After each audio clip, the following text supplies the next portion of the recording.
আল্লাহ, ভাস্কর্য বিরোধী আন্দোলন এটা তাওহীদ এবং শিরকের আন্দোলন, শিরকের সংঘাত ছিল। ভাস্কর্যের পক্ষে যারা ছিলেন তারা শিরকের পক্ষে ছিলেন, ভাস্কর্যের বিপক্ষে যারা ছিলেন তারা তাওহীদের সঙ্গে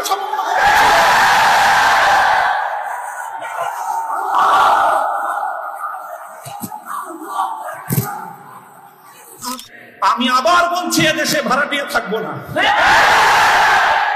ভাড়াটিয়া হিসেবে থাকবো না। এই জমিনের মালিকানা সূত্রে এদেশে বসবাস করি, এই জমিনকে আল্লাহর জন্য মুক্ত করেই ছাড়বো ইনশাআল্লাহ। আপনারা যেই কেসটাকে বিবস্ত্র করার জন্য বেছে নিয়েছেন সেই কেসটা ছিল খুব দুর্বল। আগামী 50 বছরের জন্য উলামায়ে কেরামের বিরুদ্ধে ষড়যন্ত্রের দুয়ার রুদ্ধ হয়ে গেছে। আপনারা যদি এই ধরনের ষড়যন্ত্র করতে থাকেন, জাতি আবার নতুন করে বলবে, এতদিন বলতো ইউসুফ আলাইহিস সালামের বিরুদ্ধে যে ষড়যন্ত্র করছে, মামুনুল হকের বিরুদ্ধে সেই ষড়যন্ত্র, সামনে বলবে মামুনুল হকের বিরুদ্ধে যে ষড়যন্ত্র হয়েছিল আব্দুল্লাহর বিরুদ্ধে সেই ষড়যন্ত্র। সরি বলেন, সেরাত্মকে অস্বীকার করার চেষ্টা করবেন না। শাহাদাতের শহীদের রক্তের সঙ্গে গাদ্দারি করার মতো সেই বেঈমান কওমি মাদ্রাসায় জন্ম হয়। আমি আপনাদের শুকরগুজারি আদায় করতেছি যে আপনারা অভূতপূর্ব আজকে আপনাদের এই উপস্থিতি এবং আপনাদের এই অভূতপূর্ব উচ্ছ্বাসের মধ্য দিয়ে আপনারা ইসলামী আন্দোলনের পথ চলার একজন পথিককে অনুপ্রাণিত করেছেন।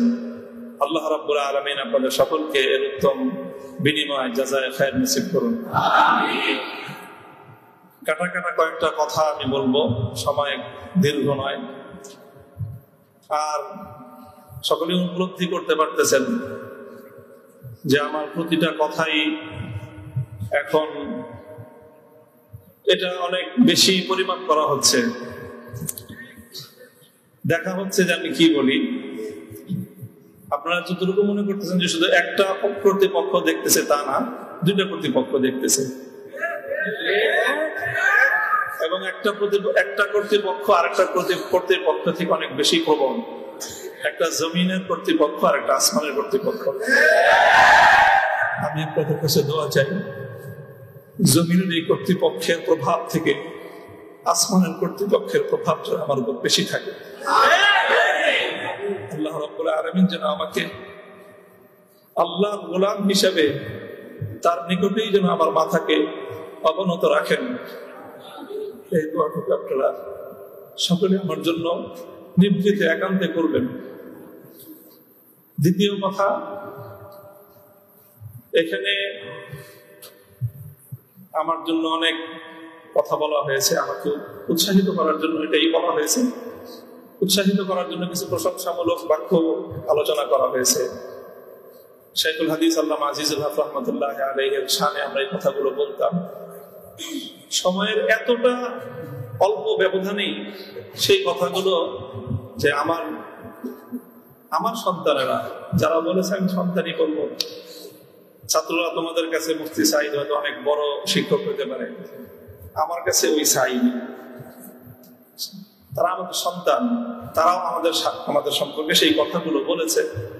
শাইখুল হাদিস রাহমাতুল্লাহি আলাইহি বলতেন যে এই কথাগুলোকে প্রশংসামূলক কথা নয়, বরং আমি কালিমাত দুআইয়া, দোয়ার বাণী হিসেবে, দোয়ার কথা হিসেবে আমি বরণ করে নিলাম। আল্লাহ পাক আমার সন্তানদের, আমার সহকর্মীদের, তাদের এই কথাগুলোকে যেন আল্লাহ আমার হকে, আমার ক্ষেত্রে দোয়া হিসেবে আল্লাহ কবুল করেন। এই কথার মধ্যে একটা কথা এসেছে, সেটা হলো প্রতি ফোঁটা জুলুমের প্রতিশোধ গ্রহণ করার কথা। আমি এই কথাটা একদিকে প্রত্যাখ্যানও করি, আবার আরেকদিকে সমর্থনও করি। প্রত্যাখ্যান করি এইভাবে যে এটা যাদের আদর্শ অনুসরণে আমাদের এই জুলুমকে বরণ করা, আমাদের এই কারাভোগ, আমাদের এই কারাবরণ, আমরা এই শব্দগুলি বেশি বলি।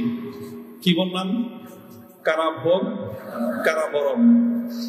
কারা নির্যাতন তো বলবো যতক্ষণ বলা যায়, কারা নির্যাতন নয়, আসলে তো এটা কারাবরণ। আমরা তো জেনে বুঝে এই পথে পা বাড়িয়েছি। কেউ যদি মনে করে থাকে যে আমরা জানি না, তাহলে এটা তাদের মিস ইনফরমেশন, আমরা জানি আমাদের এই পথে চলতে গেলে এই পথটা কুসুমাস্তীর্ণ নয়। এ পথে লাল গালিচা থাকে, কখনো কখনো প্রতীকী অর্থে লাল গালিচা থাকে, তবে সেই লাল গালিচার লালিমাটা যতটা না গালিচার রং দিয়ে লাল হয়, তার চেয়ে বেশি লাল হয় ভাইয়ের শাহাদাতের রক্তের মাধ্যমে। শাহাদাতের রক্তের নজরানা দিয়েই আমরা সেই পথে ইনশাআল্লাহ পৌঁছবো, যে পথে শাপলা চত্বরের ভাইয়েরা শাহাদাতের রক্ত দিয়েছেন, যে পথে আমার হাটহাজারীর সন্তানেরা শাহাদাতের রক্ত দিয়েছেন, যে পথে আমার বিবাড়িয়ার ব্রাহ্মণ শহীদ বাড়িয়ার বীর শহীদানেরা যে পথে আত্মত্যাগ স্বীকার করেছেন, আমরা তাদের সে পথকে ভুলবো না। তাদের সেই শাহাদাতকে আমরা কোন সময় সেই শাহাদাত অস্বীকার করার কোন প্রবণতাকে এক মুহূর্তের জন্য বরদাস্ত করবো না। শহীদ হয়েছে আমার ভাই, সরি বলেন, বাংলায় না বলতে চান দুঃখিত, দুঃখিত যদি বলতে না চান আপনাদের প্রিয় ভাষা ইংলিশেই বলেন, তবে কি বলেন? সরি বলেন। সে রক্তকে অস্বীকার করার চেষ্টা করবেন না। শাহাদাতের শহীদের রক্তের সঙ্গে গাদ্দারি করার মতো সেই বেঈমান কওমি মাদ্রাসায় জন্ম হয়। কাজেই যে কথা বলতেছিলাম, যেটা কারা বরণ, আমাদের কারা নির্যাতন তো অনেক পরের কথা। আল্লাহ পাক রব্বুল আলামিন কারা এই কষ্ট থেকে আমাদের সকলকে হেফাজত করেন। প্রতিশোধের যে কথাটা, সেটা আমরা তো পয়গম্বর আলাইহিস সালামের অনুসারী। নবী ইউসুফ আলাইহিস সালামের সেই বাণী, লা তাসরিবা আলাইকুমুল ইয়াউম, গতকালকে আমি বলেছি, আজও বলছি, আমরা কোনো প্রতিশোধ গ্রহণ করি নাই, করতে চাই না। করার প্রবণতা কখনো যদি আমাদের মন থেকে উদ্গত হয়, সেটা হলো ইন্নামা যালিকা মিন্নী ওয়া মিনাশ শাইতান, শয়তানের প্ররোচনায় কখনো হয়তো আমরা ব্যক্তিগত আক্রোশে প্রতিশোধের কথা বলে থাকতে পারি, কিন্তু আমরা প্রতিশোধ পরায়ণ নই, এটা মূল কথা। এই হিসাবে আমি প্রতিশোধের এই শব্দকে প্রত্যাখ্যান করলাম। তবে অন্য আরেক অর্থে আমি প্রতিশোধের শব্দকে সমর্থন করছি। শুধু সমর্থন নয়, বরং আমি আমার পুনর্ব্যক্ত করছি যে আমরা প্রতিশোধ নিব। আমাদের সেই প্রতিশোধ হবে সেই প্রতিশোধ, যেই প্রতিশোধ হিজরতের আগ পর্যন্ত 12 বছরের জুলুম এবং নির্যাতনের প্রতিশোধ মক্কা বিজয়ের মাধ্যমে আল্লাহ নবী গ্রহণ করেছিলেন। আল্লাহ নবী মক্কা বিজয়ের পরে সেই সকল অপরাধীদেরকে ক্ষমা করার মধ্য দিয়ে, সেই জমিনে আল্লাহর দ্বীনের ঝান্ডা সমুন্নত করার মধ্য দিয়ে মধুর প্রতিশোধ নিয়েছিলেন। আমি আবার বলছি, এদেশে ভাড়াটিয়া থাকবো না, ভাড়াটিয়া হিসেবে থাকবো না। এই জমিনের মালিকানা সূত্রে এদেশে বসবাস করি, এই জমিনকে আল্লাহর জন্য মুক্ত করেই ছাড়বো ইনশাআল্লাহ। আল্লাহর দ্বীনের বিজয়, সেটাই হবে আমাদের পরম প্রতিশোধ। এবং যারা আমাদেরকে শত্রু ভেবে আমাদেরকে নিঃশেষ করার চেষ্টা করেছে, অপমান করার চেষ্টা করেছে, আমরা তাদেরকে সম্মানিত করে প্রতিশোধ নিই। আমরা তাদেরকে আদর্শের সোনালী পথে বরণ করে নেওয়ার মধ্য দিয়েই আমরা ইনশাআল্লাহ আমাদের আদর্শের বিজয়ের প্রতিশোধ গ্রহণ করব। আল্লাহ রাব্বুল আলামিন আমাদেরকে সে তৌফিক দান করুন। আরেকটা কথা বলা হচ্ছে, অনেকের কথার মধ্যে আসছে যে একটা ভবনের আলোচনা। এই ভবনটার গুরুত্ব একসময় আমার কাছেও খুব ছিল, 3 বছর আগেও খুব ছিল। যখন শুনলাম যে ভবনটা চলে যাচ্ছে, আমি তখন সর্বপ্রথম সালাতুল হাজাত করে দোয়া করেছিলাম যে আল্লাহ যেন খায়রের ফয়সালা করেন। আর এরপরে এখন আমার অনুভূতিটা হলো যে এরকম ভবন না থাকাই ভালো। না থাকা ভালো কেন? দস্তারে না দারে মা গমে পেয়েছে না দারে মা হেয়েছে না দারে মে হেয়েছে না দারে। এইরকম ভবন টবন থাকলে এগুলোকে রক্ষা করার জন্য ডানে বামে অনেক কিছু তাকানোর প্রয়োজন হয়। ভবনও নাই, রক্ষা করার জন্য কার পায়ের নিচে তেল মারার দরকার। আজ এখানে মাদ্রাসা, কালকে ইনশাল্লাহ শাইখুল হাদিসের সন্তান মাহফুজুল হক সাহেব যদি নদীর ওই পারে যে বসেন, ইনশাল্লাহ ওই কেরানীগঞ্জের ওই একেবারে ধুলের চরে বা কোন রুটের চর, কোন চরের মধ্যে চেয়ে বড় মাদ্রাসা হবে। প্রয়োজন নাই ভবনের, প্রয়োজন নাই মাদ্রাসার স্থাপন কোন সম্পত্তির। ওই পুরাতন যুগে ফিরে যেতে হবে আমাদের। স্থায়ী ভাবে আমি এই কথা বলতেছি। এই বিশাল বিশাল আলিশান ইমারত সাজায় আর সেই ইমারতের মধ্যে সুন্দর সুন্দর আরামদায়ক বিলাসী রুম সাজায়, সেখানে বিলাসী এলম চর্চা। আমি কথাটা আমার কাছে খুব মনে পড়ছে, বিলাসী এলম চর্চা। আজকে আমাদেরকে এই বিলাসী এলম চর্চায় পেরে বসেছে। বিলাসী এলম চর্চার পথ বাদ দিয়ে আমাদের আকাবির এবং আসলাফদের মতো সেই খেজুর গাছের তলায়, বট গাছের নিচে সালাদ চাটার উপর বসে আমাদেরকে ক্বালা আল্লাহু ক্বালা রাসূলের তালিম দেওয়ার সেই সবক গ্রহণ করতে হবে। তাহলে ইনশাআল্লাহ আমরা বাতিলের তখতে তাউসকে উল্টে দিয়ে সেখানে আমরা কালেমার ঝান্ডা সমুন্নত করতে পারবো। মোল্লা মুহাম্মদ ওমর রাহিমাহুল্লাহু তাআলা তিনি সারা পৃথিবীর সুপার পাওয়ারের সাথে টক্কর দিয়েছিলেন। আমাদের বাংলাদেশের মধ্যে কোনো গণভবন আর সংসদ ভবন, বঙ্গভবন কিছুই ছিল না। কান্দাহারের ছোট্ট একটা ঘরের মধ্যে ভাঙ্গা খাটের উপরে বসে টক্কর দিয়ে দিলেন তো সুপার পাওয়ারের সাথে। সারা দুনিয়া মনে করলো যে বেকুবের দল। 20 বছর পর আল্লাহ দেখায়া দিলেন যে তারাই বিজয়ী দল।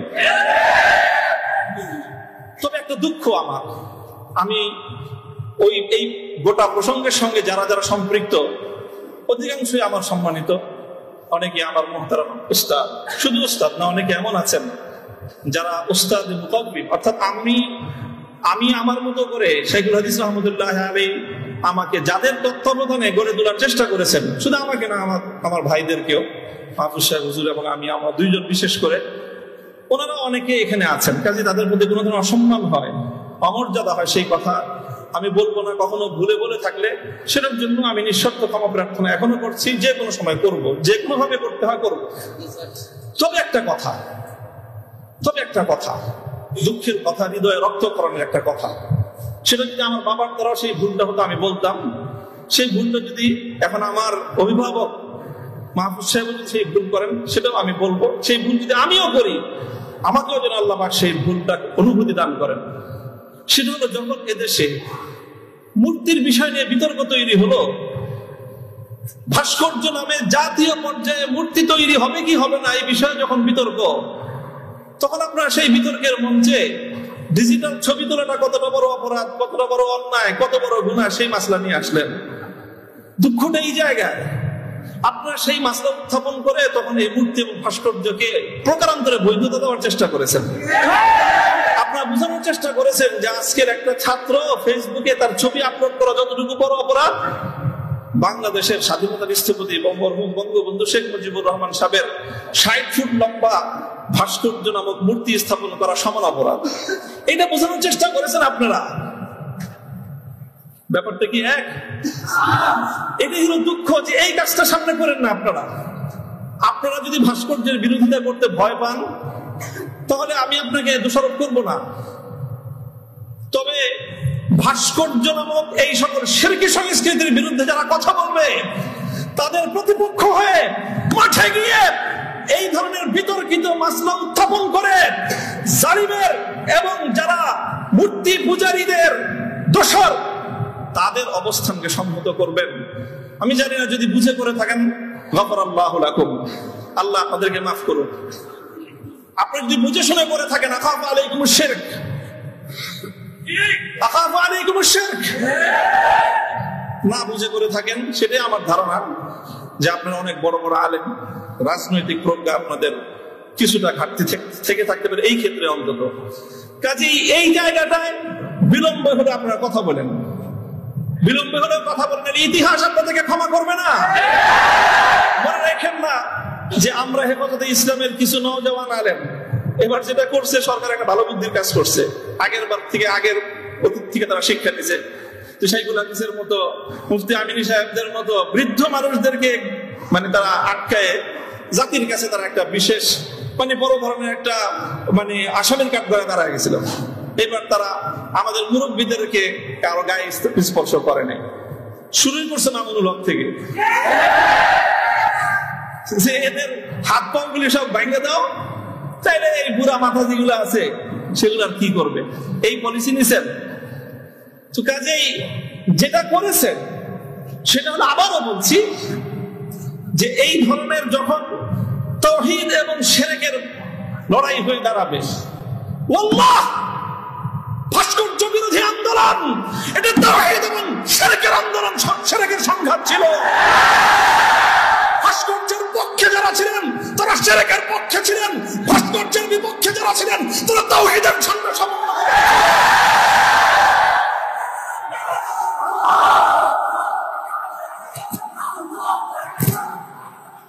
আপনারা শুনেন, আবারও বলছি, ভাস্কর্যের পক্ষ বিপক্ষের এই লড়াইকে একজন মরহুম মুসলিম নেতা, মরহুম বঙ্গবন্ধু শেখ মুজিবুর রহমান সাহেবের ব্যক্তিত্বকে মাঝখানে এনে বিষয়টাকে ভিন্ন রং দেওয়ার চেষ্টা করা হয়েছিল। আমরা কখনো বলেছি, আজও বলি, ভবিষ্যতেও বলবো, ভাস্কর্য এটা বঙ্গবন্ধু শেখ মুজিবুর রহমান সাহেবের, শহীদ প্রেসিডেন্ট জিয়াউর রহমান সাহেবের, সেটার আমরা কোনো পার্থক্য করি নাই। আমি এই কথাও বলেছি, ভাস্কর্য যদি স্বয়ং আমাদের মুসলিম জাতির পিতা খলিল ইব্রাহিম আলাইহিস সালামের হয়, তাহলে সেই ভাস্কর্যের সাথে কি আচরণ করতে হয় মুহাম্মদুর রাসূলুল্লাহ শিখিয়ে দিয়ে গেছেন। আল্লাহ রাসূল সাল্লাল্লাহু আলাইহি ওয়াসাল্লাম মক্কা বিজয়ের দিন বাইতুল্লাহ থেকে যে মূর্তিগুলো বের করেছিলেন, যে ভাস্কর্যগুলো বের করেছিলেন, তার মধ্যে তো একটা ছিল ইব্রাহিম আলাইহিস সালামের মূর্তি। কি বলেছিলেন? কাতালাহুমুল্লাহ, আল্লাহ পাক এই মক্কাবাসীদেরকে ধ্বংস করুক, তারা খলিল ইব্রাহিম আলাইহিস সালামের মূর্তি তৈরি করেছে। আমাদের কথা আপনাদের পছন্দ হলো না, আমি বললাম যে ভাস্কর্য বানায়েন না, এটা বানালে বঙ্গবন্ধু যদি মুসলিম হয়ে মারা গিয়ে থাকেন কবরে তার শাস্তি হবে। তো আপনারা মনে করলেন আমরা বঙ্গবন্ধুর বিরুদ্ধে বললাম, আসলে বলি নাই বিরুদ্ধে। তিনি যদি, আবারও বলছি, যদি আল্লাহ তাকে ঈমানের সাথে খাতেমা দিয়ে থাকেন, আমি জানি না তার কি অবস্থায় মৃত্যু হয়েছে, সেটা কেউ বলতে পারবে না, তাহলে তার ভাস্কর্য, তার মূর্তি তৈরি করাটা এটা তার সঙ্গে চরম বিশ্বাসঘাতকতা। সর্বশেষ কথা হলো এই, খলিল ইব্রাহিম আলাইহিস সালাতু ওয়াস সালামকে যখন এই মূর্তি বিরোধী আন্দোলনের, মূর্তি বিরোধী কার্যক্রমের পরিণামে নমরুদ কি করেছিল? অগ্নিকুণ্ডে নিক্ষেপ করেছিল। এটা তো সবাই জানি আমরা, কিন্তু অগ্নিকুণ্ডে নিক্ষেপ করাটা এটা নমরুদের প্রধান শাস্তি ছিল না। নমরুদ ইব্রাহিম আলাইহিস সালাম থেকে যে প্রতিশোধটা গ্রহণ করেছিল সেটা কিন্তু প্রধান এটা ছিল না যে নাকি কি করেছে, আগুনে নিক্ষেপ করেছে। আরে খলিল ইব্রাহিম কি আগুনে নিক্ষেপ করে আর কি প্রতিশোধ দিবে? যে বেটা তার প্রাণাধিক প্রিয় সুপুত্রকে আল্লাহর জন্য হাসি মুখে কোরবানি করতে চায়, তার নিজের জীবনের দাম তার কাছে আর কতটুকু, তারে কি মারবে আর কি জ্বালাবে? সবচেয়ে বড় যে জঘন্য কাজটা নমরুদ করেছিল সেটা হলো ইব্রাহিম আলাইহিস সালাতু ওয়াস সালাম অগ্নিকুণ্ডে নিক্ষেপ করার আগে ওনাকে বিবস্ত্র করে ফেলেছিল, ওনার সারা শরীর থেকে কাপড় খুলে ফেলেছিল, বাংলায় বুঝেন নাই, উলঙ্গ করেছিল। আল্লাহ পাক রব্বুল আলামিন ইব্রাহিম আলাইহিস সালামকে এর জন্য একটা পুরস্কার দিলেন। সেই পুরস্কারটা আল্লাহর নবী বলেছেন, আউয়ালু মান ইউকসা ইয়াউমাল কিয়ামাতি ইব্রাহিম খলিলুল্লাহ। ও ইব্রাহিম, মূর্তির বিরুদ্ধে বিরুদ্ধাচরণ করার কারণে মূর্তি পূজারীরা তোমার শরীর থেকে সম্মানের আভরণ কাপড় তুলে নিয়েছে। কিয়ামতের দিন যখন সমস্ত মানুষ বিবস্ত্র থাকবে, সর্বপ্রথম আমি তুমি ইব্রাহিম খলিলকে কাপড় পরায়ে সমস্ত মানুষের সামনে সম্মানিত করব। আমার কেন জানি মনে হয়েছে আমি একজন অপরাধী, অনেক অপরাধের শেষ নাই, আমার ভুল ত্রুটির কোনো শেষ নাই। ওই যে বললেন না আব্দুল বাসিদের 42টা মামলা, মামলার তো অভাব নাই, এই যে কোনো মামলায় ফাঁসি দিতে পারে। ফাঁসি দিলে তারা অন্য কিছু লাগে না, আদালতে তারা এক মহিলা আইনজীবী বলে, আরে বিচার করার জন্য এত কিছু লাগে নাকি? আমাদের কত হালকা সাক্ষ্যতে আমরা মানুষের বিচার করে ফেললাম। ওপেন আদালতে বলতেছে এই কথা, বিচার করার জন্য খুব কিছু লাগে না। হত্যা মামলা কতগুলো আছে আমার নামে, ছিনতাই মামলা আছে, পকেট চুরির মামলা, পকেট মারের মামলা আছে, চুরির মামলা আছে, সব মামলাই তো আছে। যে কোনো মামলা দিয়ে ফাঁসি দিয়ে দিতে পারেন। আপনারা চেষ্টা করেছেন বিবস্ত্র করতে, চেষ্টা করেছেন, তবে একটা জিনিস ভালো করেছেন, আপনারা যেই কেসটাকে বিবস্ত্র করার জন্য বেছে নিয়েছেন সেই কেসটা ছিল খুব দুর্বল। আগামী 50 বছরের জন্য ওলামায়ে কেরামের বিরুদ্ধে ষড়যন্ত্রের দুয়ার রুদ্ধ হয়ে গেছে। আপনারা যদি এই ধরনের ষড়যন্ত্র করতে থাকেন, জাতি আবার নতুন করে বলবে, এতদিন বলতো ইউসুফ আলাইহিস সালামের বিরুদ্ধে যে ষড়যন্ত্র করছে, মামুনুল হকের বিরুদ্ধে সেই ষড়যন্ত্র, সামনে বলবে মামুনুল হকের বিরুদ্ধে যে ষড়যন্ত্র হয়েছিল, আব্দুল্লাহর বিরুদ্ধে সেই ষড়যন্ত্র। আমি আপনাদের কাছে দোয়া চাই, আল্লাহ রাব্বুল আলামিন যেন আমাকে এটার বিনিময়ে ইব্রাহিম আলাইহিস সালাতু ওয়াস সালামের সঙ্গী করে কিয়ামতের দিন আল্লাহ উঠান। আল্লাহ পাক রব্বুল আলামিন আপনাদের সকলকে জাযায়ে খায়র দান করুন। আর অনেক বড় কথা আছে যে আমার এই সম্পূর্ণ এই যে আমার বিরুদ্ধে এত কিছু, এত বড় অভিযোগ বা এতটা মানে নিষ্পেষণের শিকার আমি কেন হলাম, এই কারণটা এখন আমি বলবো না, তবে আপনাদের সকলকে বলবো যে বাবরি মসজিদের জন্য আপনারা দোয়া করবেন। ওয়া আখিরু দাওয়ানা আলহামদুলিল্লাহি রাব্বিল আলামিন।